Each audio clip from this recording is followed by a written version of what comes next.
Okay, well, maybe okay, that's good. That works. Okay. Because you were kind of fading in and out, and you're not now. Who knows? Is this crazy or what? Okay, so just one moment. Just one moment, and we are going to be going live. I'm actually just sharing this on Facebook. If you guys want to do the same, I'm honored by your shares. And let's see what we have got. Catch me up on what you guys are doing this week. It's Saturday. It is Saturday, and we are, do you see I can't talk and type at the same time? Oh, goodness. Saturday, big week that we've just had. And so tell me your biggest win for the week. Hello, Miss Lucia. She went off. Goodbye, Miss Lucia. I'm just kidding. I think I'm funny. Oh, okay. Well, I'm on the countdown on my member site, so that's a plus. Oh, how awesome. Now, when are you launching it? I'm hoping next week. I did a crazy thing last night, Christina. Uh-oh. Michael let me get the color part of our doodly. And so I'm going to do a movie to make it launch with. All right. You'll have to let me see it when it's done. And they have a lot more graphics. In fact, you're part of, when you upgrade, you actually go in and get a lot more graphics and part of a club that downloads every month. I love playing with Doodly. That's the movie deal the comic movie deal that I've been doing, Cindy. Oh. I don't get the computer enough to play with it. I haven't messed with Tinley yet. I've got it, but I haven't really played with it. I gave up on not wearing the headset. The sound was driving me nuts. But I'm hoping the first of next week to be able to knock it live. Cool. So by Wednesday? That's what I'm hoping. Okay. I will ask you.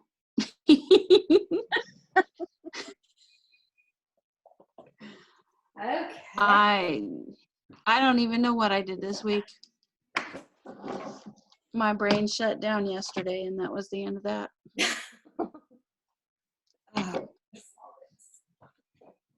I love her little place here. Is this cute or what?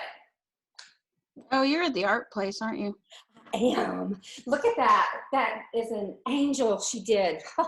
Just love it. It's so cute.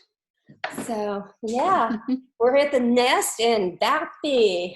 Is that how you say it, you guys? They're going to, like, sell me if I don't start saying this right. Valparaiso, or I can't say it right. So, just outside of Destin. Like, across the bay is Destin. I'm on the back side of the bay. Are you staying there all weekend then? I'm living just outside of Destin with my kids. So it's, I mean, like 20 minutes from here. But then, yeah, Destin. Just think Destin. So Matt's in the military here. And so this is just a wonderful place to be. And it's so funny how it happened to be so close to Donna and Michelle Rushman. Let's see, who else is here? Lisa Marie Riegman's here. I love Michelle's angels this morning. I saw those when I wasn't focusing real well with my eyes yet. Speaking of that, there's going to be a glasses kind of a day today. So, okay, in Facebook world, if you want to join us live, we are on Zoom in my Zoom room. You can join me at cindyrushton.com/Zoom. I would love for you guys to come and join me there simply because you can ask your questions directly. You can chat with everybody in the community. And so I would love for you to come there. But of course, it doesn't mean you can't see me there on Facebook. That's part of me putting things out there. Today, we are going to be literally here from 9 to 3. And my goal is to really, this is a crash course on marketing. So what is my background? Let me just give you a little bit of my background, because some of you don't even know like my life and my past, but I am the author of now my 153rd book. Yeah, 153, going on 154 this week. I'm really excited to be blessed to have the content I have. I say that God loves me so much because he gives me like the best content ever. I have produced, I don't know how many audios, podcasts, blogs, articles. Have no idea. No idea. I've not even kept up. I mean, I don't even have all of the articles in my possession because I've just written so many things. I've been published in major magazines. I've been published in newspapers. That's how I actually got started with writing, was actually doing a little newsletter that got published into a newspaper in my hometown. And it ended up becoming a column. And then a magazine picked me up straight out of that. And so it's kind of been funny how I have done things. I've done things different than a lot of people have done things. So hence, coming into marketing, I didn't even know I was doing marketing forever. And I didn't have a marketing background, but I sure got one hardcore. And as I have studied marketing, I come to find out that I had a better background than I thought, because I had a mom who had a business. I was in the family business from the time I was 6 years old. So like, I didn't even know what I knew, you know what I mean? I didn't even have a clue of how much she just did that was just good business, and how much I learned sitting at her feet. So it's kind of been an amazing journey for me, because I do remember one day that we were at a conference that a mom came up and she asked my son, she asked permission if she could teach my son. He was at that time a preteen, I believe. And she wanted to just share with him how to do marketing, so maybe he could learn from her. She had been a marketer for a rather large corporation. That was her background, and she was a mom at that time, homeschooling. And so she wanted to just invest in my ministry by teaching my children a little bit. And of course, I love that my children have had access through the years to so many amazing, great, awesome people. And so she began teaching him. I remember him coming up to me going, "Mom, you have no business sense, no marketing sense." And I went, "What?" Whatever, just go learn stuff. And so he began studying, and then he came back and he said, "Wait, Mom, I'm sorry I said that the other day, because you know what? You're like a marketing genius," which I don't think I go that far. But what I can tell you is that marketing it is all about relationships. And if you want to talk about relationships, those are my number one. That's my number one. If you're not about relationships, then this right now is not going to be your baby. I can just tell you up front that marketing is not going to be something that you're going to just readily. You probably should hire it out, or maybe even decide something else to do if relationships are not your thing. So I'm just being blunt, because it's all about relationships. It's all about knowing others, and first of all, knowing God, then knowing yourself, and then knowing others, and wanting to know God, wanting to know yourself, and wanting to know others. And so it can't be this thing where you build it and they just come. It's not going to just happen. No great business has ever been built from building it and they just show up. It all comes from marketing. No great ministry has ever been built by just building it and people just flock to it. You've got to care. You've got to love people. You've got to be about other people. So it doesn't just happen.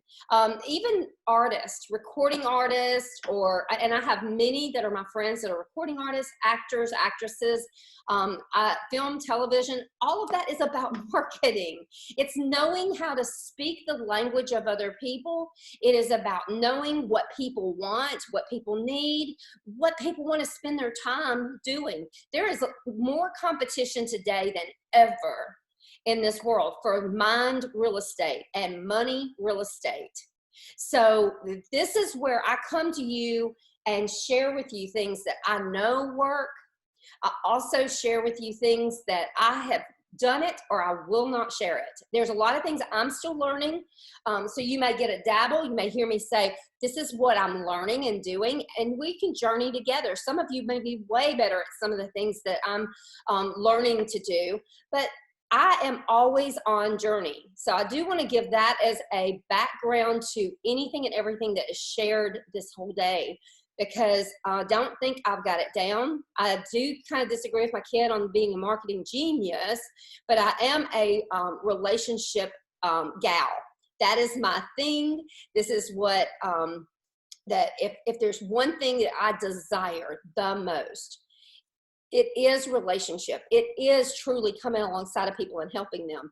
For those who want to know my Enneagram, which I have differing opinions on that, I'm a 2 wing 3. So that can tell you that I'm going to be that person that comes along and is a helper, but is very motivated by achievement. And I have 2 sides of me. In the DISC profile, I'm an ID. I do my to-do lists and stuff. Some of you figured that out. I'm about those to-do lists. I am about the systems. That is part of our ultimate homeschool, our ultimate productivity challenge that we're doing right now. We're having a whole month of getting productive, getting systems in place, getting, this next week is going to be super productive for our community. And part of it is because I believe that these are the things you do so that you can then come in and produce great products. You can offer great services. You can go to levels that you can't go unless you're willing to do this. This is that nitty-gritty work. This is the stuff that a lot of people say, well, I like to create. Well, good, but you've got to also produce and market. You can't just come up with the great little ideas and be creative in your brain and not put it into action. Before long, if you do that, you're going to get frustrated. You're going to find yourself not moving forward, and you're going to find yourself most likely having to get a job that you're going to have to be doing that hard work for somebody else. And you're not going to be getting the creativity in. You're not going to be living out your life purpose. I know, because I've been there, done that. And I love working for other people. Don't get me wrong, but there's nothing like sitting in the seat where you, make sure I'm recording. Yeah, we're recording.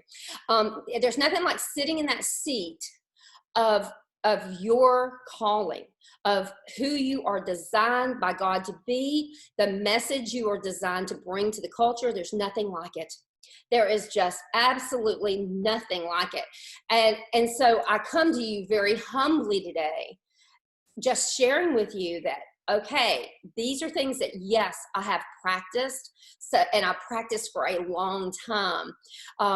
I've actually added it up. I think it's 34 years in business, like as an adult, but that doesn't count being in things since I was 6 years old. My mother was pretty amazing in business.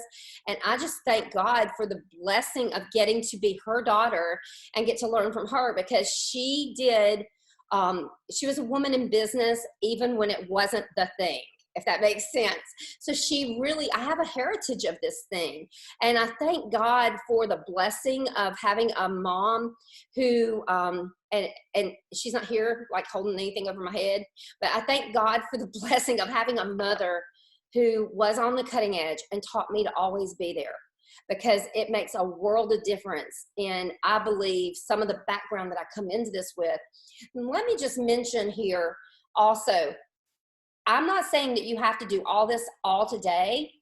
I would love for you guys to sit back, and as we're going through things, we're going to think through who you are, what you're here for, what your message is, who you're reaching. But then when we get down to the nitty-gritty of things to do, I would love for you to write things down, and then I would like for that to be the beginning of a conversation you have with God. A conversation where you're asking him, okay, God, show me what I'm really supposed to focus on this week.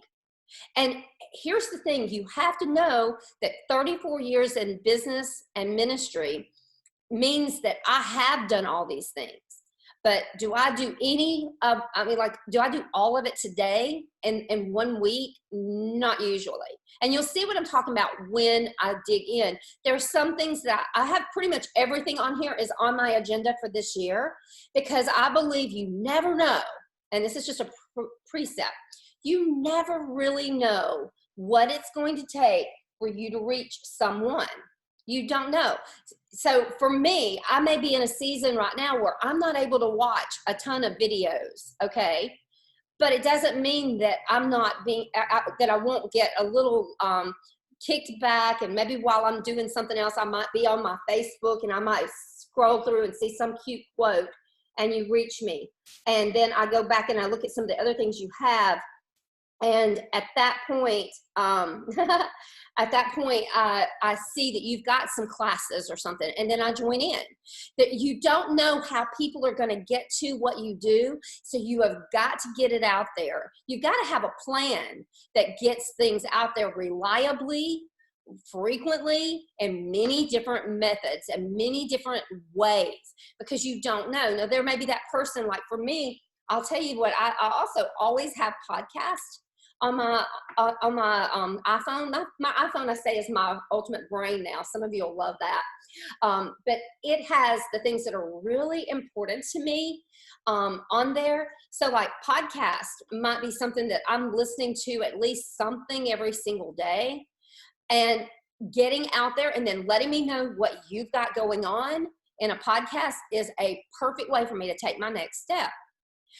But it may be that there may be some season that I'm not really into that as much, and I am going to be more reached by like maybe looking for a course on a topic. And you got to be very clear what you have on those. So, and I'm not talking about, like, I love cute, and I say sexy titles for my books and my products, but the reality is probably most of you did not care that I said marketing on a shoestring and all my little stuff I had. You probably caught the word marketing and said, marketing course. Great. I'm opting in on this one today. So you've got to let people know what you're about. You've got to be clear. You've got to be out there. You've got to use lots of different methods. In fact, you got to do it a lot, and you got to use a lot of methods, because they said this for a long time, that it takes at least seven touches before you start to get real estate and people will take that click.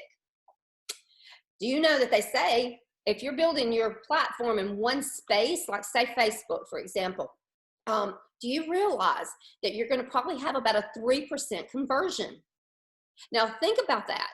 I don't know what your numbers are, but that says to me that if I'm writing a book and I have, say, 6,000 people who are on Facebook with me, that's about my numbers on Facebook, maybe 6,500 if you count my groups, but I think there's some overlap there. Say I've got 6,000 people, 3%, that's not the numbers I want when I produce a book. I don't want that as my conversion rate. Now, take it over to my mailing list, and then I start getting a little happier. Actually, the conversion in my mailing list is way higher, but it's because people have opted in. We're having things that I'm regularly doing to develop relationship. And so that would equal a lot more. I mean, first of all, it's directly to them. You don't even know if people are going to be able to see you in their feed. If they're like me, I have so many friends, I don't see a lot of things unless I've been like in communication with people a good bit. Sometimes I won't see anything for like 6 months to a year. I won't see anything from them. You cannot expect to go on a platform. It's kind of like expecting to go to the coffee shop and see your family. For me, I might see my family at the coffee shop at the same time I am, unless I take them there, maybe once a year. Okay, same thing. I see social media as being one of your social spots, maybe where you're going out for coffee, where you're going out for a networking time. That cannot be your livelihood. And of course, we're going to come back around to some of the things that I believe are your answers, things you're to build as the day goes on. But here, these are the precepts. You've got to be out there. You've got to be creative. So what do we do? Well, first things first, and I said this is going to be a glasses day, and I do want to welcome some of the people that are out there on Facebook. If you want to come into my room, come on over. Come on over to Zoom, to my Zoom room. It's cindyrushton.com/Zoom. We're going to be taking taking questions and stuff along the way through the day. But we are going to be making some tracks. So first things first, if I were going to give you some really good counsel that I can tell you makes the world of difference in your business, what would it be? Well, first things first, I'd have to say, you have got to overcome resistance. You go, what does that have to do with marketing? Everything. Everything. Because somewhere today, I'm going to stretch you and you're going to go, I don't know what I think about her. Write it down anyway, whatever it is that's stretching you. And you go, I don't think I like that. I don't think this is time for me to do that. I don't, blah, blah, blah, blah, blah. Whatever your resistance may be, write it down, because I promise you, somewhere, and probably it being your first thing is first, you're going to need it. So what am I talking about? Resistance. Resistance is the act or the power of resisting, opposing, or withstanding. It is the opposition that's offered by one thing, force, etc., to another. Opposition to an attempt to bring something to your consciousness, okay? Some of you are going to zone out when I start talking about certain things because you're going to say, I'm not ready for this. I don't know that this is what I need in my business. Or maybe, Cindy, come on, should I be really focused on money? Should I be focused on trying to build numbers? Should I be focused on whatever else it is? I'm telling you, this is opposition rearing its ugly head. It's going to be that thing that impedes and opposes you. It's a force like friction that goes in the opposite direction or motion, and it tends to prevent or slow down the motion. Can I tell you something? You are most likely going to be your worst marketing enemy. I'm being real here. Why? Because there's something about when we start getting outside of comfort zones, we get outside of where we know how to do this or we know how to do that, and something, or we have to do some really big task in our mind. Most tasks can be made very doable just through writing out the steps and making a to-do list. I say that pretty much most of the things I do are things I can do with a to-do list, and they're out there. They're out there. You don't have to reinvent the wheel. Most of the things I'm going to tell you about today, you can go to YouTube and you can find how-to videos. So why do we resist things like that? Because it's causing us to go to a different level. It's going to make or break our business or ministry. Because if we are not willing to get really open and honest about, hey, this is taking a learning curve. As a matter of fact, if you're not having a learning curve today, can I just encourage you to learn something new, learn something different, to decide today that you're going to dig in and you're going to, maybe I do coaching all the time. That some of the things that my clients come in with are things that I think are pretty easy. But do you know something? I'm always learning something myself that stretches me and that literally has a huge learning curve. I realized that for a while, they're coming to get me, haha. I'm just kidding. I just heard those sirens. Distraction. But I realized when I went back to work that I had been sitting comfortable for a while. In fact, God had been dealing with me saying, Cindy, I want you to dream bigger. I want you to go deeper. And I was like, I'm just happy. I'm just fine. I was doing a lot of great things. And some of you know, I've always been known for being that person on the cutting edge. And I thought that, I mean, I was pretty much an early adopter of most anything. I was one of the first podcasters that was out there. Definitely one of the first to do online events. I actually created an online event that was highly successful. It was really kind of one of the other things that put me on the map out there. I remember ebooks. I was one of the first people to adopt doing ebooks. Yep, that was me. I've always been that person to do that. But this point where I went back to work, I had a life crisis that kind of insisted that I do that during that season.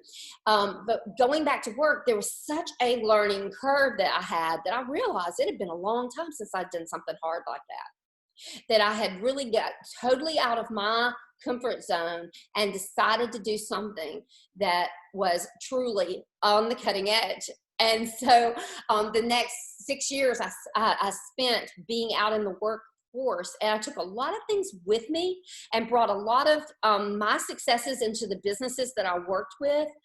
And it was good for them. It was good for me. But then there was a lot of things that literally I felt a lot of times like I was like a rubber band being stretched around the house, So I'm just going to say that there's going to be resistance.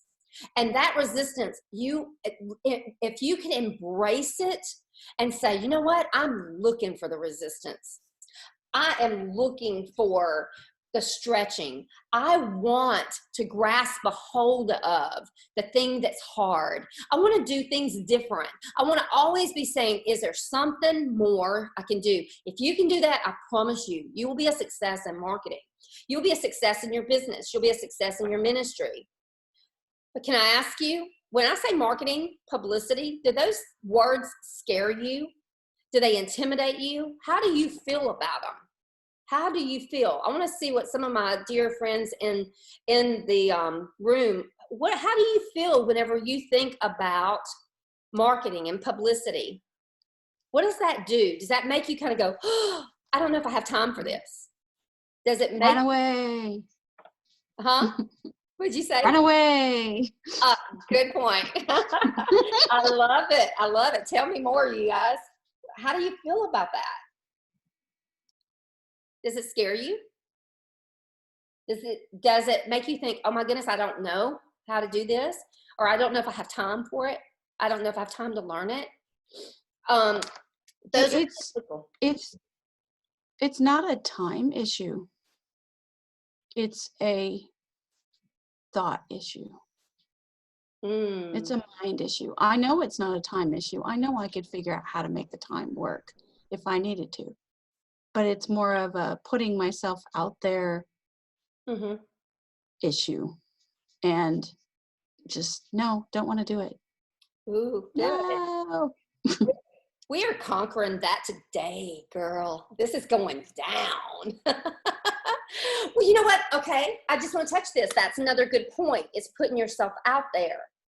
I hear, and I have read, and I know I have coached so many people that the hardest thing that you will probably ever do is promote yourself. That's the hardest thing. I think that's one of the reasons I believe we should be in community here. And by the way, if you're not part of my community, I have a group here at Facebook that, for those of you who are at Facebook, it's Stepping Up to Your Call. And so if you can't find it, go to my Facebook page, Cindy Rushton, and you can connect from there. Castillo says that, yes, I feel I'm just looking for just money, sales. Okay, I want to, and I'm just going to hop on this just for a second, and I'm going to come back around because I don't want to forget this. I think it's so important. That is the best comment I've read in a while, Castillo. I hope I said your name right. Because here's the deal. Yes, you're going to have sales to have a business. And deep down, let's get real about it. Do you want to do what you do and do all that work, okay, for nothing? Is that fair for your spouse? Is it fair for your children? Is it fair for you? Is it actually, I can tell you, most people don't value what they get for free. If they did, this room would be packed with 100 people right now. They value what they pay for. And they value what they invest in. And so the reality is that we don't always value things. So money is a thing that creates value for people. As far as sales, I think there is a total aversion to it. You know, there's something about us. We don't want to be that person who's all about money, sales. Because, okay, for those of you who are in the church, you've probably heard money's evil.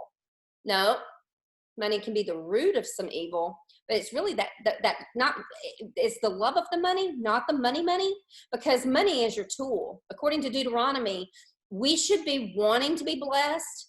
Why? Because there's always going to be poor among us. And it gives us a freedom to be able to love on people and care about people and to do for other people. One of the things that I, early on in my business / ministry, when I say business ministry, they're pretty equal for me. Thank you, Arilla.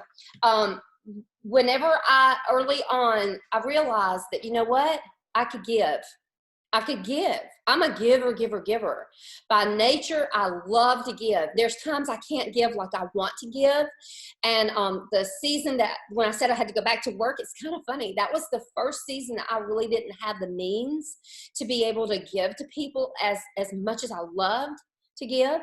But you know what? Even then, I appreciated that, like, I could go downtown and feed the homeless because I could give me. And, you know, quite frankly, I'm going to be teaching a Bible study this summer on the Sermon on the Mount. I'd love for you guys to join that because it's going to be pretty much one of my, I'm just thinking it's going to be an incredible study that we're going to be doing this summer. But one of the things that I think I realized then was there is something inside me that is just compelled to do and to give to other people. That is just that thing. It's not just the Holy Spirit inside of me, which is a big deal, that encourages that and exhorts that out of me. But it's that nature inside of me that I just love to do for other people. And I really struggled when I went through that season of not really having the means. But the funny thing is, I studied Sermon on the Mount. The one thing that unleashes blessings is when we will step into that position and dare to give up ourselves. It is our greatest offering. The word blessed in scripture, it means lavish, full, overflowing. We get that. We see that in a lot of translations. We've heard it in a lot of teachings, but what we don't hear a lot of times is it means that we're deathless, that we die so much to stuff and fame and fortune and notoriety and success. Oh yeah, did you hear me say that when we were talking about marketing and quote sales? You die so much to that as your thing you're living for, that you are deathless, that you're at a point where really and truly all you can offer the Lord is yourself. And the only real thing that we can offer to others is ourself once we're yielded to the Lord. So what happens is true blessings means that we're deathless. I'm not about the results. I'm not about the bank account. I'm not about the ability. And let me just say this, through the years, God has so blessed me. I'm not going to act like he hasn't, because I feel like it's necessary for you guys to know that this is healthy. This is how God designed it. If you're not real sure, I recommend that you use Deuteronomy as a study. Just go through, read it, write down everything it says about your money, exactly what it says, not what a commentary says. Now, I'm a commentary girl, and I like doing exegesis. I like studying scripture, but I can tell you, God so will speak to you just by you reading through Deuteronomy, seeing what he literally, just read it. Just listen to his words like you're listening to me talk right now, and listen to what he says about it. Because I couldn't size it up. I couldn't understand what is a Christian response, what is a godly response to money, until I read Deuteronomy, and I read it just as it said it. Not like some teacher was teaching it to me or some preacher was preaching it to me, but really letting God speak it to me. There was something about that made me get to this place of going, oh my, God has the same heart I have for this. That's why he was calling me into this space. He says there, I want to bless you all throughout Deuteronomy, actually through the whole Bible. But why? Because there's always poor among you. There's always those who are in need among you. You have an ability that you do not have when you're check to check, when you're dollar for dollar, and your hours are limited, and you've got to make the dollar to be able to make it. You don't have the ability to just give and do the way that God wants his Christian people, his kingdom people to live. You don't have the ability to do that. So it puts you in a position that I believe we have to get clear about, that marketing is about relationships. And those relationships, when we do things God's way, we're going to be blessed. You may say, but Cindy, I don't know if I believe that. I'm not giving you something that you can't go and ask him about. Go ask him about it. Again, Deuteronomy is a wonderful book of the Bible. I read it one year. I had been working 2 previous years to get out of $150,000 of debt. That is just a long story. That's not even our house. Our house was also in debt. And I was choking under the load. I'm not a debt girl. And we were trying to get my husband home so that he could be able to have his own business, because he worked for the state. And so it was just really, really hard. We had to stop the bleed. We had to start paying things off. And we worked hard for 2 years. In the 3rd year, God gave me Deuteronomy, and he unleashed some things for me. Because I had a vision for where I was going with my finances, and things shifted. Once I had the vision that it was not about necessarily, yes, he wants to bless us. He wants to feed and he wants to provide for us. But it's so much more. You can't be afraid of that. You can't be afraid that, oh my goodness, he's going to prosper me and this is going to make me look ungodly. Well, just go match it up to scripture. We can't be people pleasers trying to go low.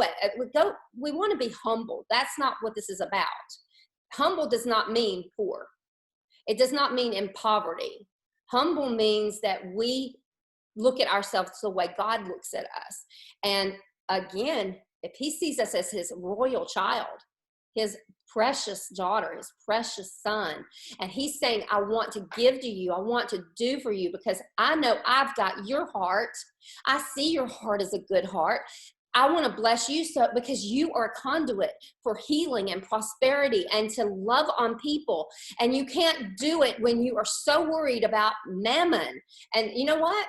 Here's the thing, that spirit that the enemy wants to throw out, that, oh, you're so bad if you have money.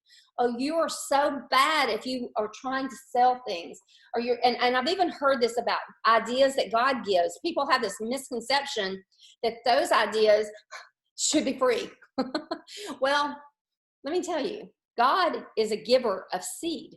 We have to get that deep inside of us, that he gives us seed so that we can sow it. And then guess what? He has a way, and you just read Deuteronomy again. He gives us a way that when he gives us seed, then we have plenty left over that we can bless other people with. Think about it. Think about Ruth and Boaz. You know, he actually told them, leave her more. But he had all the poor among came and they gleaned from the outskirts. You know what God gave me years and years and years ago, and it has truly been the way I've been able to do business and ministry.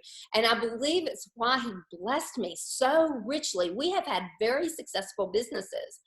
And I say businesses, I've had several businesses. Of my own, and then with my husband, we had many very successful businesses. Even our kids had successful businesses. Why? Because we had this principle of we wanted to do so we could give. You know, I remember when I came across that passage in Deuteronomy, it said that there's always going to be the poor among you.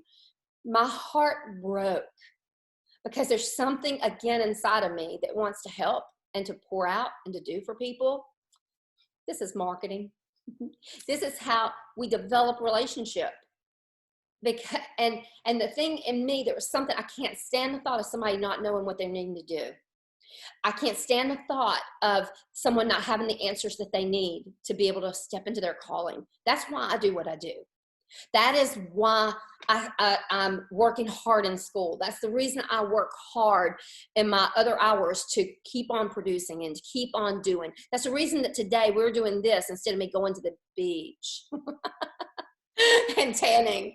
I'm just kidding, but I'm really telling the truth too, because I could use a tan. I know that. But seriously, and the beaches I don't think are open yet. They may be opening. I don't know. But the reason I'm here is because of you. because there's something about that you have this idea.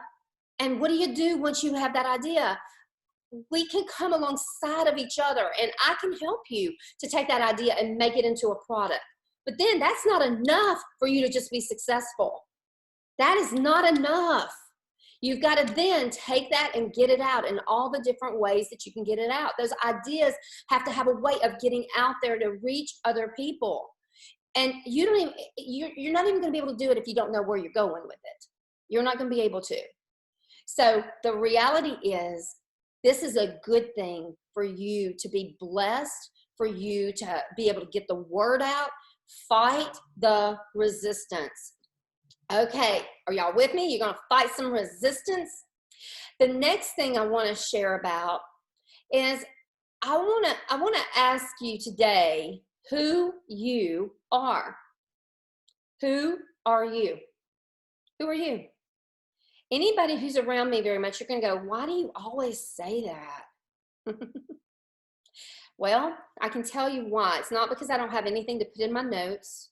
It's because when I think back over my business, when I think back over my ministry, when I think about all my relationships, if I'm not real clear and clean on who I am, why I'm here, and what I've got to say and do for other people, I truly have nothing to offer. Nothing. If I'm not clear and clean on that, first of all, let me just mention this, and we're gonna unpack this for a minute. If I do not know who I am, then I sure can never ever know who should be following me, what I have to offer them. So who are you? Who are you called to be? What was that calling? Have you had a calling? Have you heard the Lord say, hey, this is the thing I need you to do. This is what your message is. This is why you are here. If not, no condemnation, no nothing. I'm asking you because it is a step that I would love to challenge you to take some time. I say that most of today is going to be the invitation to a conversation with the Lord. And so when I'm asking these questions, some of this may unveil like something that needs to be taken care of. Can I tell you, you can't do the end of the day if you haven't done the beginning of the day. First of all, if you haven't already got clear on resistance and you're saying, okay, I'm committed to not let resistance cripple me and stop me. If you're not there, we can't even go into this because you're probably resisting going, I don't know that I need to know who I am. What is this? Who is she? Why is she telling me this stuff? Do I really need to know this? Yes. Yes, you do. This right here is going to be truly a determining factor of whether you are a success. Because again, if you don't even know who you are, you're not minding you, you're not taking care of getting to know everything that the Lord has called you to do, the things he's saying for you to be about, there's a lot of resistance that will pop back up. And also, I believe your message is weakened. I believe your products are almost impossible to really get out there. Good quality products. You can put some junk out there. I'm sorry to be blunt, but you can go and you can put things out there. You can go and listen to what everybody else is saying is hot. But the way to really get to a place where you are doing your very best product, the product that's on the cutting edge, the message that is on the cutting edge. I'm talking about, you probably noticed, like think about the best sellers that are out there. A while back, I had the privilege of being a part of a book that we went to Amazon bestseller twice. #1 in business. That's a pretty big deal. It was a project that several of us worked on. But you know what? The reason I think it went there is because the message was so rock solid about relationship. It was so rock solid because all of us cared about the people we were writing to. And I think it went there just because that message was so strong. We all knew, like, if you were to ask me what is probably my #1 thing, and you probably already heard me say it in different ways already, my #1 thing is relationships. That's my #1 thing. It's the thing that motivates me. It's the thing that gets me up in the morning. It can also be the thing that breaks my heart the most. Do you see what I'm saying? It can be the thing that tries me the most. because I so desire to have great relationships. And so the fact that I was a part of a book on relationships in business and building relationships in business, it was just a sweet space. You guys, you've got to know what your thing is, that voice that you have. And it starts with knowing who you are. What are you here to do? What is your calling? Frederick Buechner says that he defines vocation as the place where your deep gladness and the world's deep hunger meet. Think about that for a minute.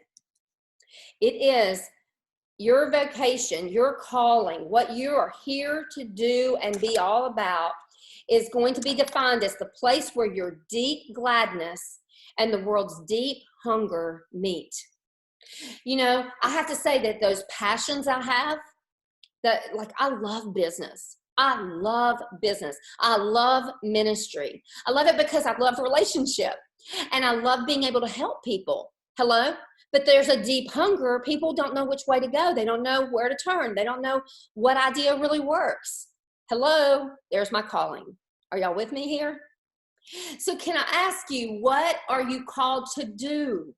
Where is that deep gladness, that passion, that enthusiasm, that thing that wakes you up in the morning and it moves you to get on out of bed and get going? What is it? Because you know what? That mixed with where the world is hungry is going to tell you where you need to be, what you need to be about. Years ago, I had somebody ask me, I guess it was around when I'd written about 100 books. They said, so how long are you going to do this? I said, well, as long as there's another crying mama, another crying daddy, another person hurting that needs help and has no idea. Because I remember being that person that had no idea how to do all these different things, being a wife, a mother, being in business, how to write a book, how to build a speaking schedule, how to build my platform. I remember having to learn all of that. I was just talking with Donna when she sat down and had her breakfast with me, and we were sitting for a few minutes when we first got here to the nest, and I said, you know, that's that stuff I just remember. That's that place that I just remember being in that spot of me. I've already done these things. I've already crossed I know how to write a book. People, girl, guys, I'm telling you, I can take a book and I can have it out within a week if I have time. Because of my systems in place, like yesterday or Thursday when I was talking about brain dumping, I'm not talking about that like it's something that is just a cute little idea. I live it. If you were to look in my bag, if you looked in my phone, if you looked in my stuff, if you look at my computer, if you look at my computer right now, you would see the evidence of lots of that. These disciplines make a difference. However, if I'm not willing to take and do that hard work of getting these things into position and getting these things out there, I can't make it happen. But you know what? I know how to make all of that happen. I know how to get beyond myself, to take ideas, not just have the ideas and dream them up. That's fun. Don't get me wrong. There's nothing like, I love Saturdays. I used to say, well, I look forward to when every day's a Saturday. Well, what did that mean? It meant because that was the day I kind of gave myself permission to get up and have this routine that was living life in my view.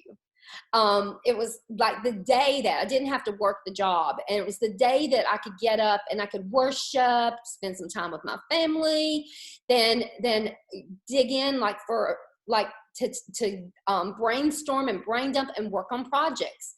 That is some day that I love, and you know what? I can live that now. I can live that as my life now. What I'm saying is that is great, but you know what? If I'm not taking action on that, it's going to get frustrating after a point.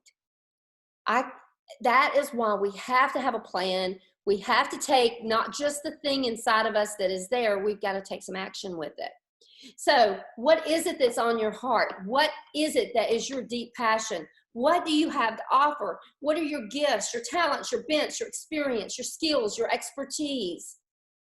What is your passion, your heartbeat, your story? What is your voice? Oh yeah, your voice. That means like, what is it that you can speak into the culture or you can create into the culture? What is your mark that you're going to leave behind you? What is that thing that you want to do? Like if you could have every day be a certain thing, think about it. I'm not asking a dumb question here. What would you do if you could just pick your perfect day? People get mad when I say that, by the way, but I'm asking you, like, what would it look like? What would it really look like? What would you want to be about?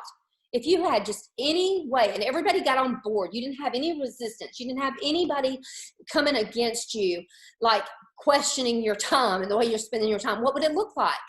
Again, for me, I like having every day start with worship because it just gets me in the right space. It fills me up to where I have something to give out. I love my time in the Word. I love my time with the Lord and time in prayer. But then once I have that, it's like something starts bubbling out of me. That's what I'm talking about.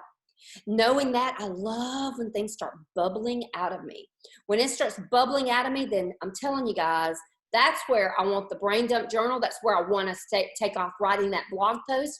That's where I want to record that audio, or that's where I want to produce that live. That's where I can't help but to get on Facebook, even though I do not love video. Are y'all laughing yet? I don't love it. I go back and go, ooh, oh, ouch. But being real here, when you're on audio and video, I love it. I love being able to look at you guys through here because I can see your heart. I can see your delights. I can see who you really are. You know what? Same here. I'm sure you can see my heart a lot better than when I was just behind the microphone, just a voice. Now, I'm not saying that's a bad thing. I like voice over even writing, believe it or not. Those of you who know how I love to write, I still like that because I like being able to speak it. It's like I can get so much out there. Does that make sense? What is it that you want to do? If you could just do anything, write that down. Don't be afraid of it because we're going to talk about it in a few minutes. What is the thing? Okay, like if I were to ask you, like, let's sit and think, not where you're at now, not with your to-dos, but like, what is the thing you really like? If there was no problem with money, there was no problem with time, that you can kind of see that eventually you're going to get there, that you're really working hard to get to there. What's your there? What's your that? What is that thing that you think, okay, this could be my high dollar product. This could be my high dollar program. This could be the thing I'm working for. Can you write that down? Some of you maybe type it into the chat room. If you're on Facebook, I really want to invite you guys into the chat room. It says cindyrushton.com/Zoom. You can see it on the where I broadcast and I share like when I share the post or the video, you can see the link and you can join us. But and you guys, I think this weather out here is so humid right now. I just want to say that because I was thinking, oh my goodness, I'm feeling it. But what is the one thing, like if you, like you're big, let's just think about that for a minute. Like where you want to go, what you feel like you're working toward, what is it? What's that thing? Because I believe that today God wants to stretch us. He wants to get us in a position where we dare to dream bigger. Because some of us are sticking within what we know how to do. We're sticking with what we like to do. We're sticking where we are, can do a to-do list, but we're not really stepping out, letting the impossible things happen. And I believe that this is a year where God is asking us to just stretch, because you may not know how to make that happen. You may not have provision, and I hope you don't. I hope you get to a place where you have things that you're doing that you don't have my nose is itching, excuse me. I hope you get to a place where you don't have the provision, you don't have the know-how, it's an impossible, because where you go to impossible is going to be where you absolutely are doing the thing that only God can make happen. And he wants you to stretch into that place. He wants us stretching into that place. I laugh because I've had a couple of different things I've said this year were things that I think are pretty impossible. When I've talked with my friends who I happen to be surrounded by some of the most amazing people on the planet, you know what's interesting? Those people, some of them have needed my skills and my abilities to make their thing come true. Some have heard what I was looking to do, and they were like, hey, I can help you with this. I actually had this in the works, and I need somebody who has the ability to pull like the information in and the ability to do the marketing. I need somebody to do that. And so it was like this perfect partnerships. I'm going to talk about that a little bit later, but what I'm saying today is dare to dream.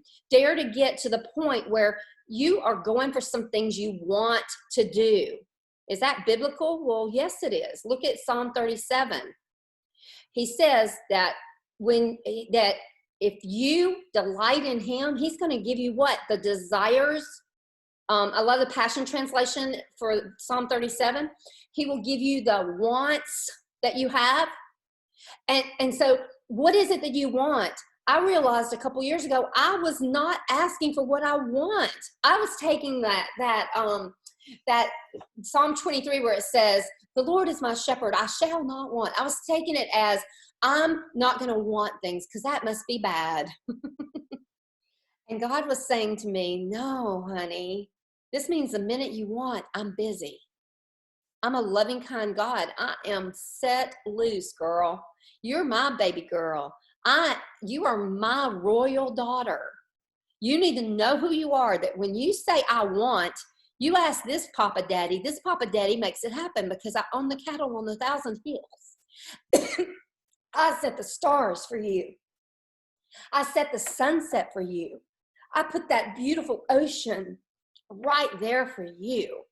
I put all of that I put that sand right there just to remind you how many times I think of you. And I want you to have the desires of your heart. When you delight in me, I've got you. So it's delighting in him, thinking about like, hey, what is it that you have before you that you can just dream as big as you can, because I can tell you it's not big enough. I'm just going to give you that Cliff Note version there. I'm going to come back around. That is not big enough. Every time that I remember some of the things that are just things I can to do right now. I know I've been through the process so many times that I know exactly how to make it happen. That's what I teach now. But those are dreams. They're dreams like some of you have some dreams that seem very, very impossible. But more than likely, there's someone who has lived that dream, or if not, God is so big, he knows the end of that dream. He knows exactly how to provide so you can go for the impossible. So who are you? What do you want? And then what is your message?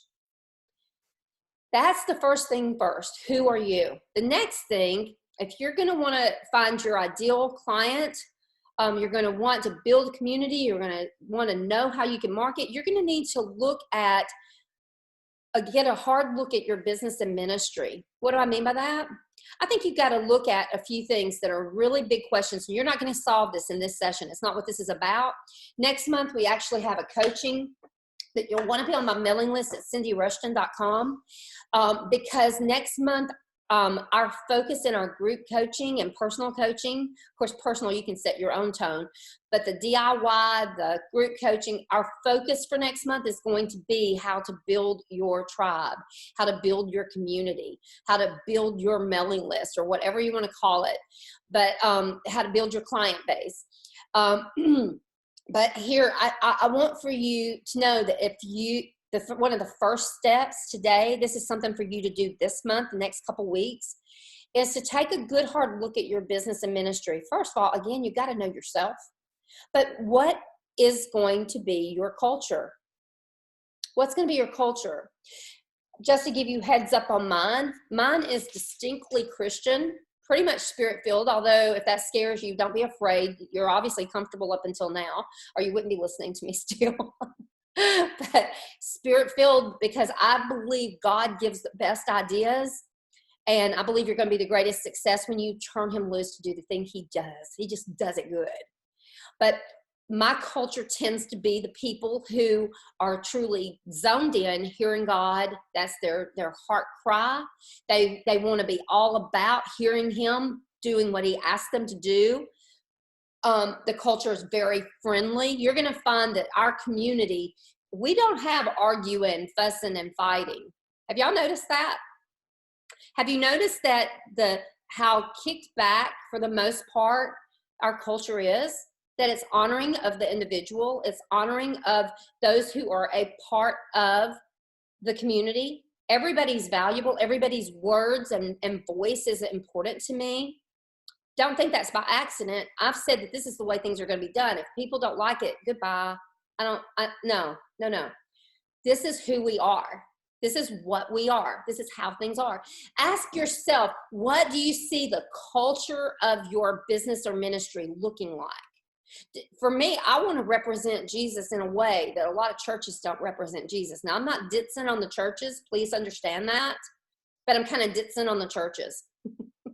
I hope that people find a sweeter church within the walls, or virtual, not walls. I'm anti-wall too. That would be a cultural thing. But I hope that within the sphere of my ministry that people find that it's the real deal. It's relevant. It is authentic. It's honest. It's full integrity. Of those who know me on a personal level will come and tell you that they also hear me going way too honest, way too out front, out there. I don't even know how many people have said, Cindy, whoa, you got to pipe some stuff down. It's okay. I love it. I like it when I do cross the lines too. People do tell me, don't get me wrong. But anybody who knows me knows that this is how I am in my private. And I am in private and pulpit the same difference. Why? Because I want authentic from those who are joining me. I want authentic from those who connect with me. I don't know that I can help people who are not real. Does that make sense? I don't think I can help you if you're not wanting to go deep inside and really hear God on things. I don't know how to help you with anything beyond that. That's how I do it. That's my secret sauce. I've always said marketing many times is because I prayed about it and said, what do I do, God, about this? What's the thing that you think would do the best with this? Now, when I come back to the end of the day, you'll see what I'm talking about with that. But that's my key to marketing. Even in real estate, when I did real estate, I told my clients when I would list their house, this is just so you know, I'm a Christian and I have lots of marketing ideas. But I believe God's going to sell this house, and he's going to probably do it because of prayer and because of what we do, praying and listening to him, hearing what he says about marketing this. And you're going to have to trust me to be the one flying the plane here. That was just how it was. I had people I've done marketing for their businesses that are my clients, that there's some that want to hire me to do marketing for them. And I've had to say, you have to trust me. You have to believe that when I'm hearing something should be done a certain way, we have to roll that direction, or else it's probably not going to work. I worked for one company that the boss truly believed that the answer was to do cold calling. I would rather die. But I did it. I'm just telling you. But cold calling, and it was in the insurance world. And all I can say is it was like the bottom rung of the ladder. Who wants somebody selling insurance to call them? They think it's a hoax and a scam. I can't tell you how my whole value system resisted that. But I thought, why are we doing this? Why aren't we going to coffee? Why aren't we going and meeting people? Why aren't we getting out networking? Why aren't we planning an event? Why aren't we sponsoring a seminar? There's a million things I could have done that would have been way more effective. Social media, building a website. Some of this, you're going to hear me come back to this. But what I'm saying is that there are times where I couldn't do anything because we weren't hearing God on how it should be done. And this is so vital. Our culture here inside my ministry and inside the community, think about it, it's distinctly Christian. I have nothing to offer you guys unless the Lord says it. And if he doesn't speak it, I don't believe I have anything of value for you. when I'm saying culture, you know, he tells us to be thinking about what his body's like. He tells you what the church is like. He tells you, I mean, you look at Jesus, he was setting culture. He was telling you the definition of kingdom. Kingdom was the culture, a kingdom culture. That's what my business is a kingdom culture. So define your culture. What are your values? That's the next thing. Can I tell you that there's some things you're never going to get away from? Never. You're not going to get away from it in your marriage. You're not going to get away from it when you're parenting. You're not going to get away from it when you're homeschooling. You're not going to get away from it when you are having a ministry. You're not going to really get away from it when you work a job or when you have a business. The values are those things. I'm talking about, I learned this deep when I went to work for a corporation, a huge corporation that's worldwide. And I ended up being one of their top consultants. One of their top, every month over month. I loved my job because it was just a fun job. And it got, here's the thing. When I went into the company, I looked at the culture. I was like, oh, I buy in because one of the values was being client centric. The other was honesty and integrity. It was like all this list of things I had. But at the end of the day, they shifted when they were bought out publicly. And they shifted to being product money centric. And you know something? There was something inside me. You talk about a good resistance. There was a very good resistance. Okay. I think that when I have a value that's probably better than the corporation value, like being client or person, caring about the person more than about our bottom lines, you end up getting the bottom lines. And taking care of the person and their needs, getting to know them well and seeing how I can come alongside of them and help them. I'm sorry, I believe that until the day I die. I laugh because I left that company and went to another company that I absolutely, it's one of my most favorite jobs. They actually blessed me to be back into my ministry. And so I'm so thankful. Tyler may be listening in. I love you, Tyler. You're like the bestest boss. But anyway, whenever I worked for him, and the first day we started talking about values, I knew I could buy in.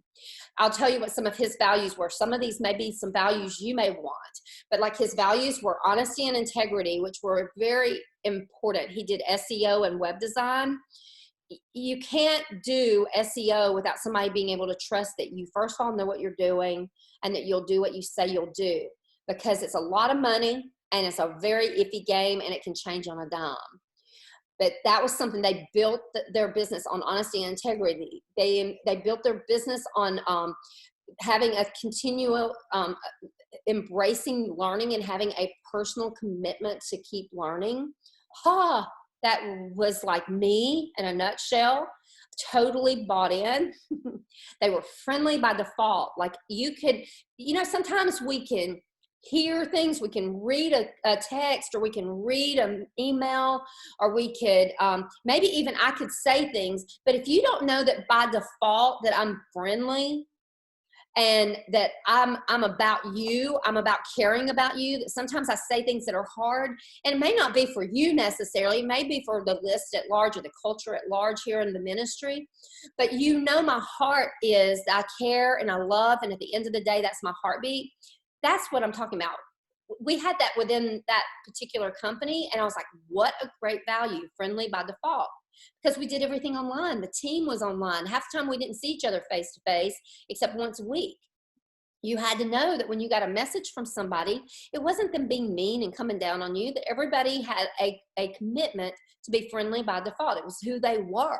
That was what they were, and they were committed to do it within the company. That at the minimum, that ruled. That was the mindset we came from. I was like, that's a great value. Embracing change, that was not his value, but it was the other company's value. I love that because things change all the time. You're seeing what I'm saying with these different values? Fell forward. You know, like, what do you do when you fail? Well, you just stand back up, shake it off, and you keep moving. Do you see what I'm saying? That was a value that I know Tyler had in his company. It was powerful. It meant that, okay, if I fall down, if I mess up, I might get it called to my attention, but it's not because I'm the bad person and I never can resurrect from that. No, When it comes to me, we go, okay, so how do we fix it? We brainstorm. We decide we're going to get back up and get going. And it's just, okay, let's do it. Do you see? Oops. Lucia would like that. Say, oopsie. Yeah, oops. Okay, and we move on. What I'm saying is, okay, think about your values, because your values need to be communicated in your marketing. It's going to be what sets you apart from other people, other companies. There's a lot of people that can do what most any of us can do. I venture to say there's probably people that are online today teaching about marketing. But what makes me different is that there's some values, there's some life lessons, there's some experience. I'm about to tell you about that in half a second. There's experience that comes different. There's going to be a mindset that comes in different. There's going to be some differences. You've got to differentiate yourself so that people know what they expect. And you know what? When they clearly know what to expect from you, they're going to be able to opt in. They're going to be able to commit and to be a part of what you're doing. And they're going to find a confidence and a security in that. Does that make sense? So, what are your values? Define the experience that you provide for your customers and clients. What is it? What do they get? You know, I'm just going to give you an example here of what I want. I want for you to have an experience where you feel like you're with a community that's family. I want for your experience to be where, you know, we grow, we stretch, and we don't settle. Because you know what? I need to be surrounded by people that don't settle. That's how I choose my best friends. That's how I choose a significant other. Are they settling, or are they grasping on for everything that God has for them? It's either going to be that, or I can't do it. My children, they never settle. I love that that's one thing they picked up from their mom. They may not even have known it, but all through the years, we never let them just get by. That was not an option in our home and in our family.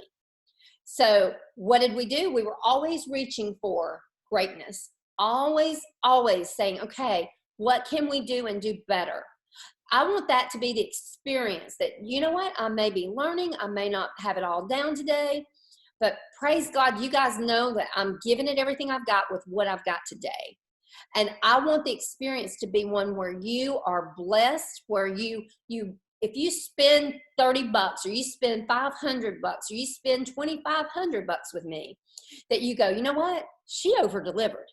She over-delivers. She gives the same, all that she's all in, and she gives every single thing, whether she's teaching 1 or she's teaching 1 million. She provides the same amount, whether she's given us a $10 product or whether she's given us a $5,000 product. That's how she does business. That's the experience I want for my clients and customers. Let me tell you, I've thought this out. Are you hearing me? I've thought it out. I've had to say, what is it? What do I like? I like excellence, but you know what? I'm not asking for perfectionism whenever I do business with somebody else. So I like being able to provide the excellent as I can give it to you, but not having, I don't have to be perfect. I don't even want that standard coming into my business. Now, does it hold me back? I don't think so. It makes me say, you know what? I can do this. And I hope it tells you, you can do this. So define the experience. Also, do all the hard work that we're talking about today. This is hard stuff. We're about to get down to nitty gritty. We're going to take a break in a few minutes, but then we're going to get down to some serious nitty gritty in the next couple sessions, because you've got to do the hard work. Because otherwise, if you don't, you're going to stay where you are. Are you happy where you are right now? Are you making enough money? Are you reaching enough people? Where do you settle? Are you settling where you are, or do you want to go bigger, greater, up level? Because you know what? We have to look and say, okay, if I'm going to go where I've got to go, I'm going to have to roll my sleeves up. I'm going to have to wake up and get more hours in the day. It means I'm going to have to work with concentration. I can't be distracted by a lot of stuff. It means I'm going to have to prune things that are getting in the way. It means that I'm going to have to link up with people who think like I need to be thinking and can help me get from here to there. It means that I'm going to have to stretch my customers and my clients. Hello? We can't stay where we are. If you guys think you've been stretched, you've seen nothing yet.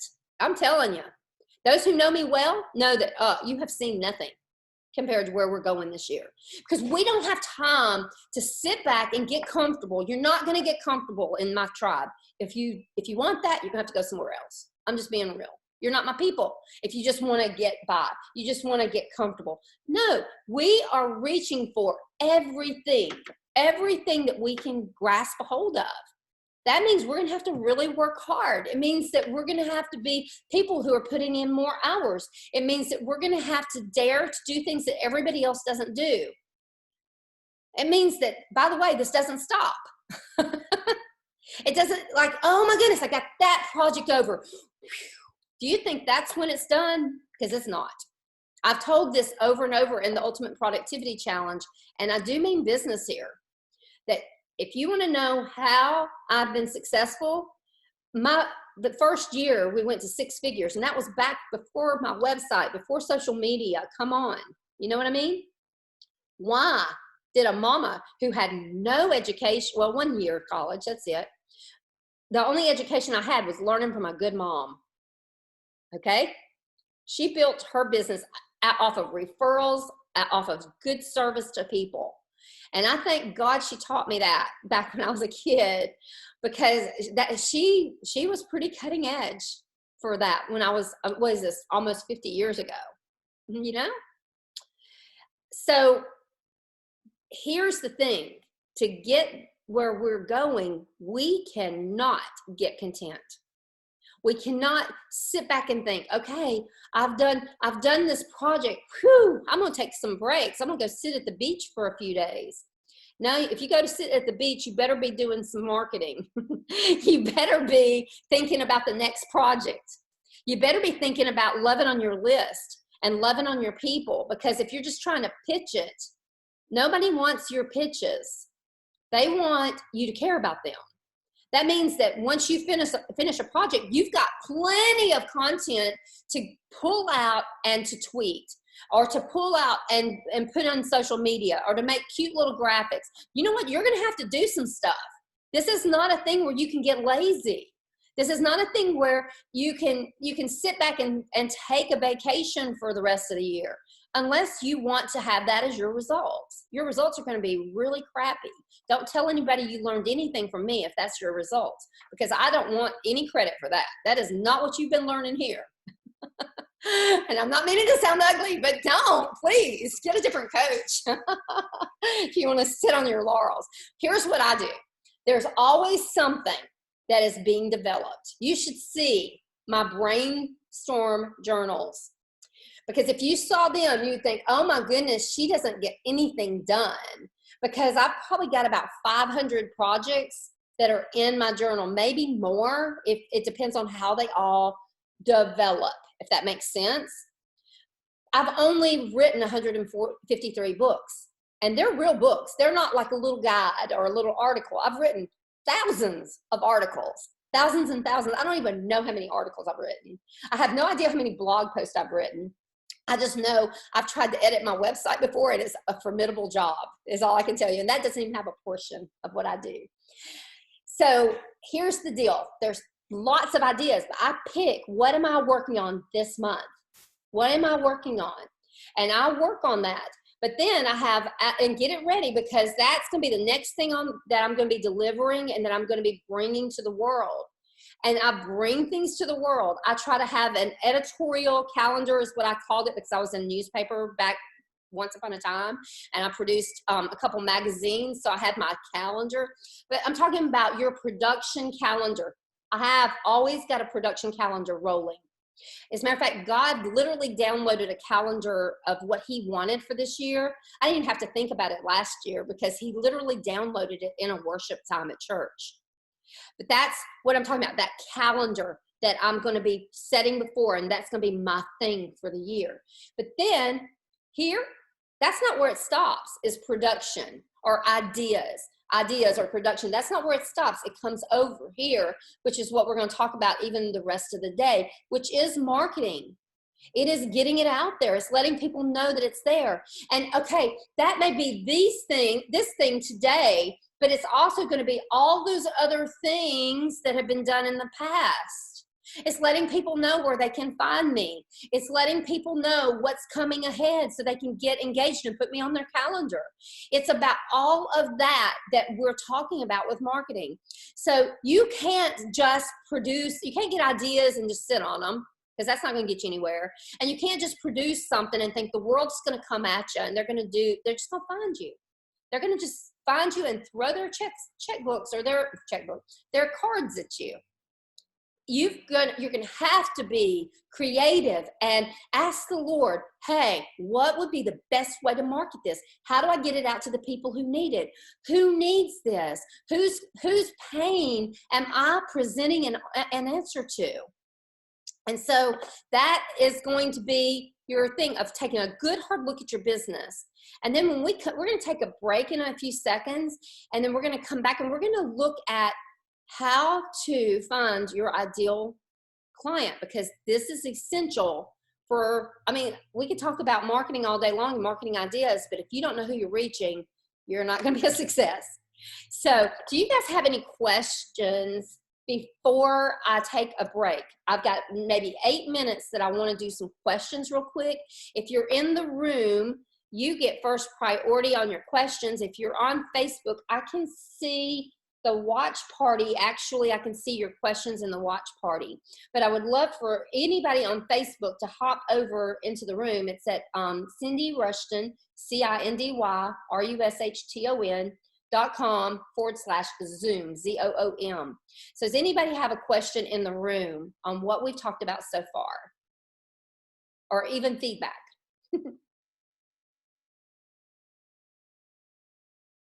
Anybody?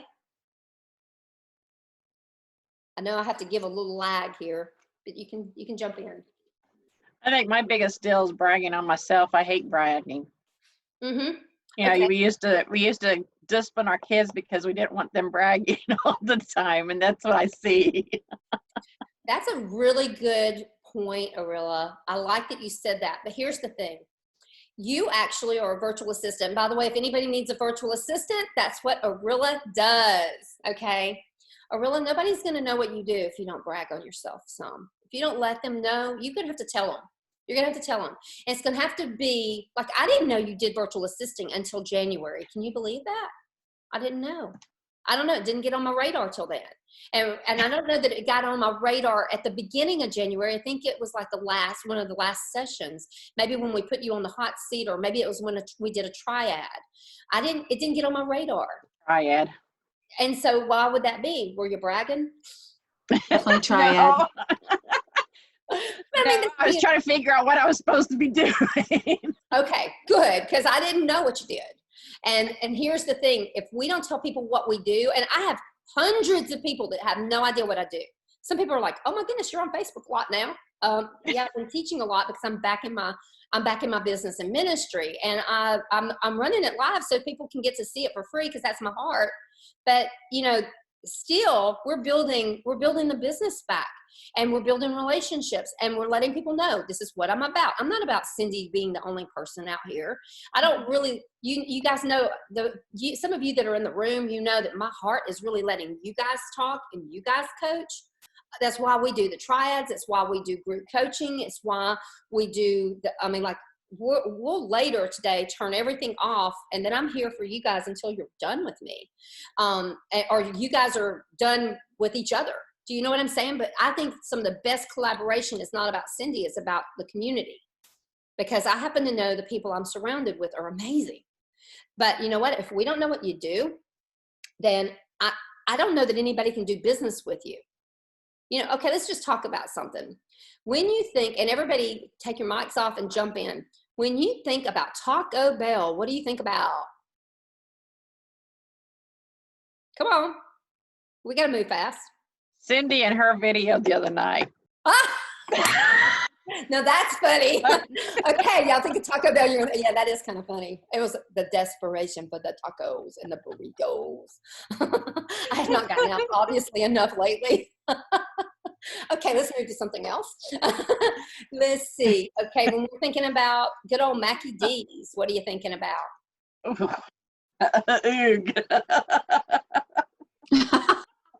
That's funny. That's really Abigail works there. I know too much. It's one of the few things I can get delivery right now.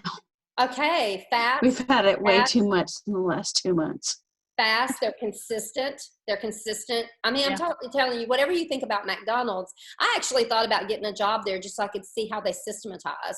Their systems are incredible. Incredible. Okay, let's go somewhere. Let's go somewhere else. Let's say Target. What do you think about with Target?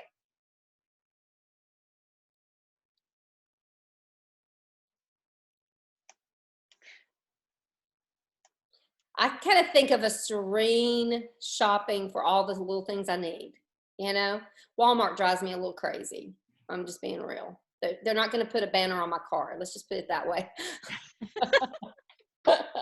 Okay. What I'm saying is, okay, did you recognize these names? Yeah. Why do you think you recognized it? Because they've done some marketing. They've done their colors, their branding, they've done their publicity.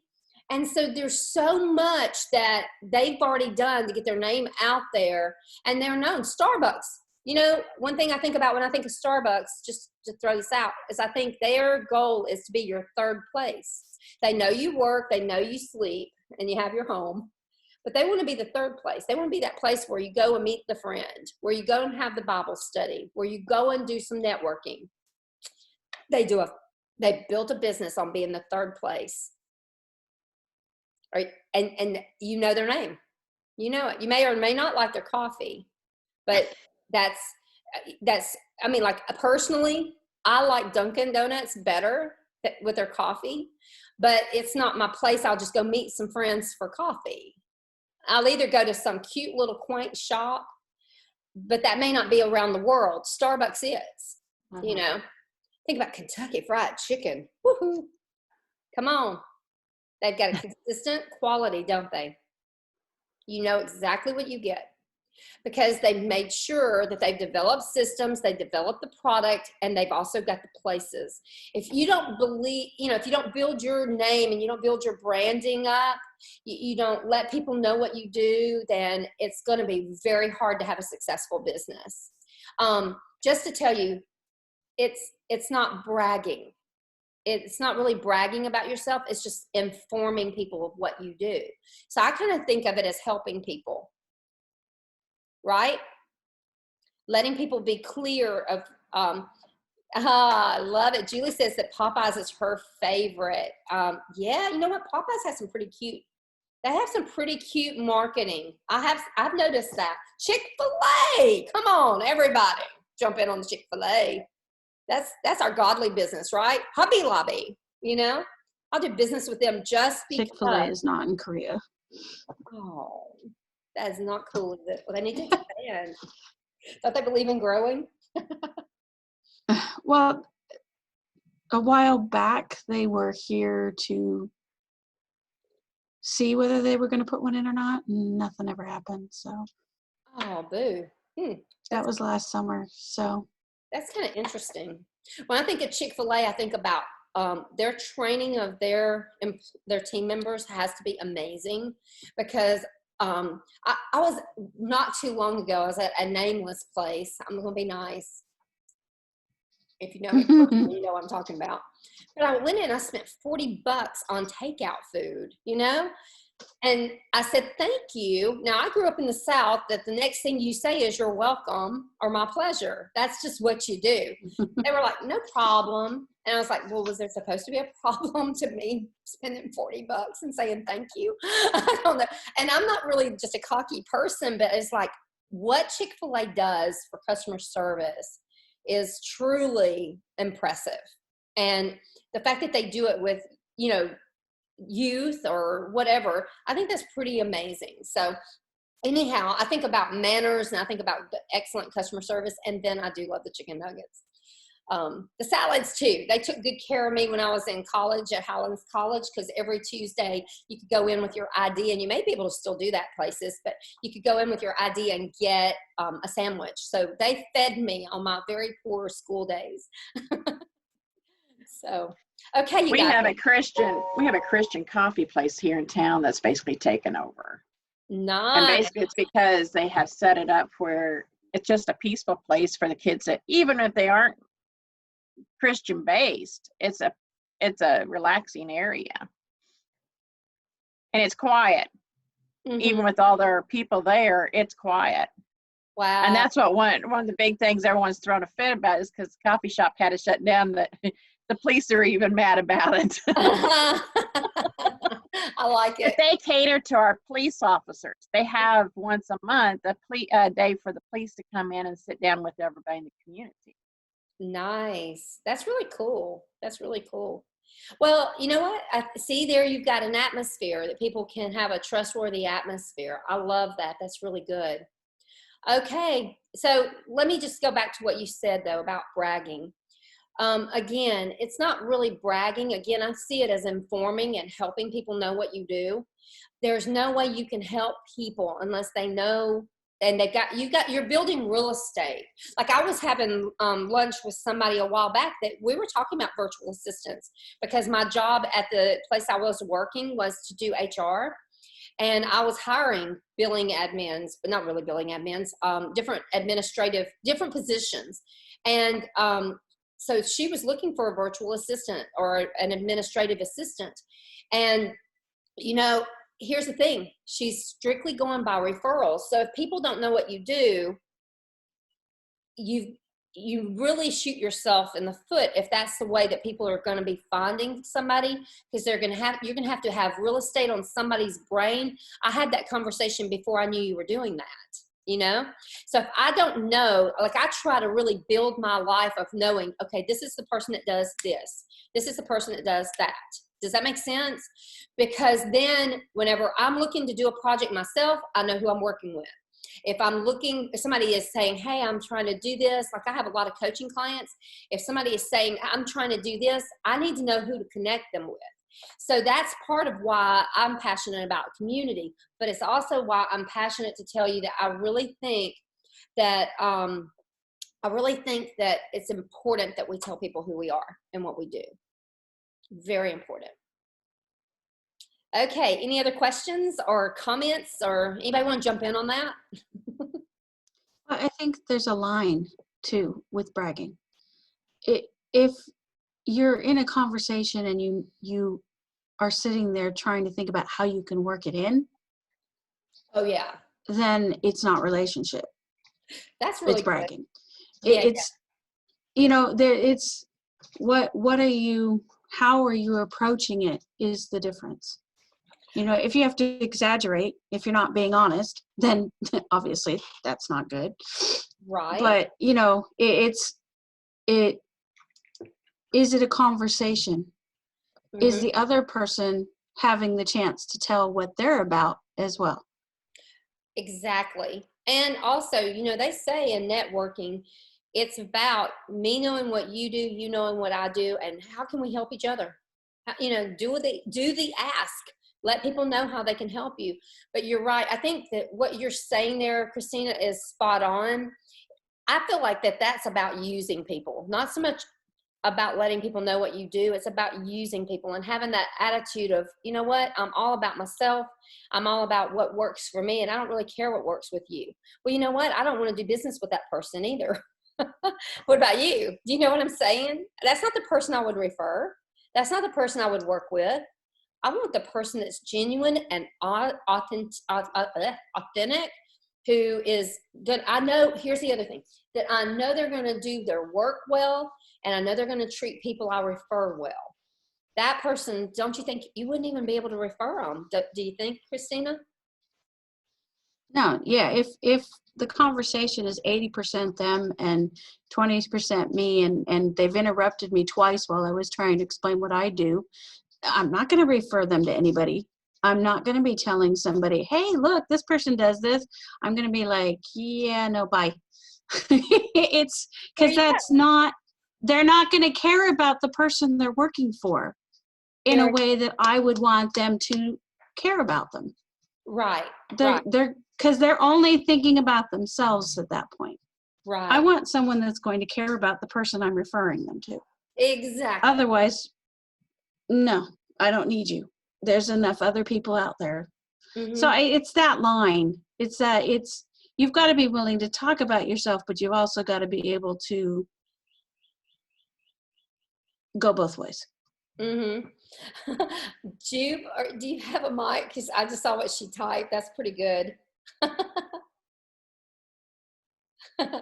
She said people interrupt because they're thinking too fast. Oh, come on, girl. I do that. I actually have some of my very best friends that we literally are like talk at each other and we hear every word each other says. Ray Perry, if she's out there, we do that. I mean, I laugh because I remember one of our friends said, there is absolutely no oxygen in the room when Cindy Rushton and Ray Perry are in the room together. And I agree. I don't care.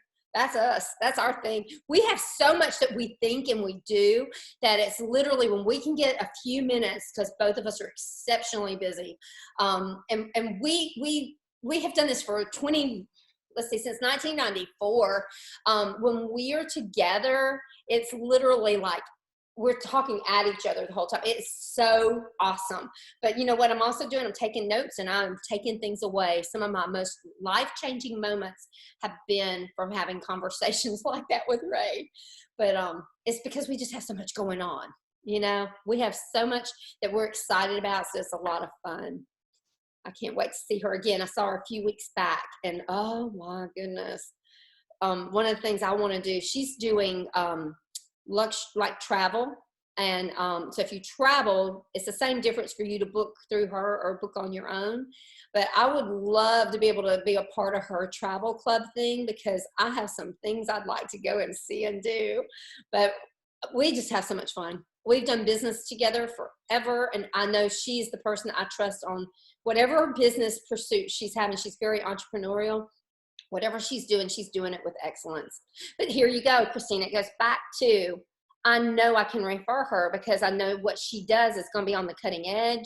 She's going to be excited about it, and she's going to do amazing things with people. Do you know what I'm saying? So I always and what you were saying about how the two of you communicate still fit what I said, because it's still. Yes. It's not 80% Cindy and 20% Ray, and it's not 80% Ray and 20% Cindy. It's 80 and 80, and 20%. Other people trying to jump in, but they can't get a word in edgewise. Nobody can get a word in. But you know what I'm saying? That is still a conversation, right? It's when you sit down and you look at people and. I've been in conversations where I sat down and at the end of the conversation, I'm like, what did we even sit down for? Good point. We didn't there was no communication. It wasn't really networking. It was just them bragging on all the things they're doing in their lives. Okay. Okay, there you go. Not my thing. Not my culture, not my group, not who I want to be with. It's not. Right. That's just, and I couldn't see Arilla ever doing that. I can't see Arilla ever doing that either. No. I could see her pulling back. Arilla, I'm not picking on your comments. I could see you pulling back. And here's what I would say for you, Arilla. You could take the bios that you would write for me or for Felice or for Christina, just change your name out. Because you're all that, and you could easily just change your name and be that. And I don't think that's a disservice. I think that that's being honest. That's another thing. Real humility is it being in agreement with what God says we are, and he says you're fabulous. He says that you are excellent. He says, I can flow through you like I can't flow through just anybody in the culture. And so your value, if we can get in agreement with what God says about us, that's why I keep going back to that, like, who are you? And what does God say about us? If we can get in agreement, then we can communicate that out. And you know what? That, to me, is real honesty. It's real integrity. It's doing justice, and it's uncomfortable. I'm going to talk, I think, if I don't come back to it, this is the only time you'll hear it then. But I remember when I had a conversation with Rich Gregg. His wife is Sue Gregg with Sue Gregg Cookbooks. Some of you probably are familiar with her cookbooks. Love them. But this is like before I had my website, okay? Like, I don't even know when. It's been forever. But he and I were having a conversation, and he said, you know what? I have something I want to ask you, because I was like ordering books or something and talking. We always had these amazing conversations. That's one of the reasons I loved having my bookstores, because I get to talk to all the amazing people, you know? And we were having this conversation, and he said, I was thinking about you the other day. And he said, I went to look you up and you're not online. I said, I know, I'm trying to think of what to call my website. And at that time I had, maybe 3 or 4, maybe 5 books out. And I was like, I don't know what to name my business. And he said, why don't you start with Cindy Rushton? And I said, there was this immediate resistance. Did I talk about that at the top of the day? The resistance like swelled up. And really, this is resistance, sweet friend. The resistance swelled up, and I was like, I can't do that. And he said, why? He said, okay, tell me how you found Sue. I said, well, I looked up Sue Gregg in Google. And he said, exactly.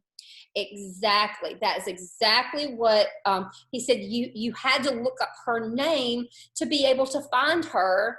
And he said, I couldn't find you online, Cindy. You need a website. And I said, so what should I name it? He said, your name. And there was just this stretching. I could feel him literally snapping it was like taking my brain and stretching it around the globe, kind of a stretch.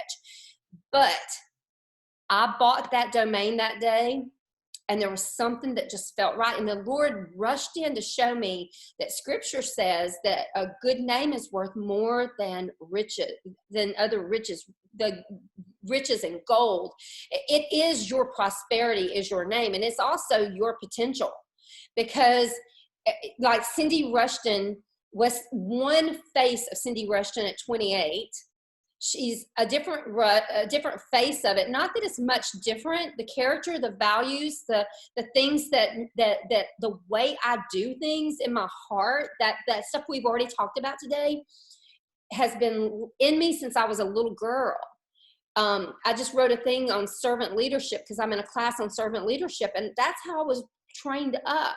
My parents are such amazing servant leaders. They are all about pouring into other people. And they did so many things nobody in the world will ever know. They didn't have their own domain name, and they haven't been necessarily in the pulpits. My dad, you know what he said to family? He told family that I was his greatest ministry. Not that the others weren't, but he was talking about like imparting like leadership and ministry. I was that person he literally discipled into ministry and business. He didn't do business. He was great at ministry. My mother was great at business. She totally put herself in ministry and business. I was that person that picked it up and ran with it. But here's the thing. When I had to look at Cindy Rushton at 38 was different than 28, of course.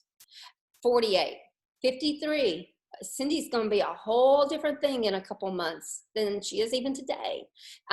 Those of you that see me come back, you probably see me coming back fully. I've spent a lot of time with the Lord saying, okay, God, what do you want in this season? Who am I? Why am I here? Who am I here for?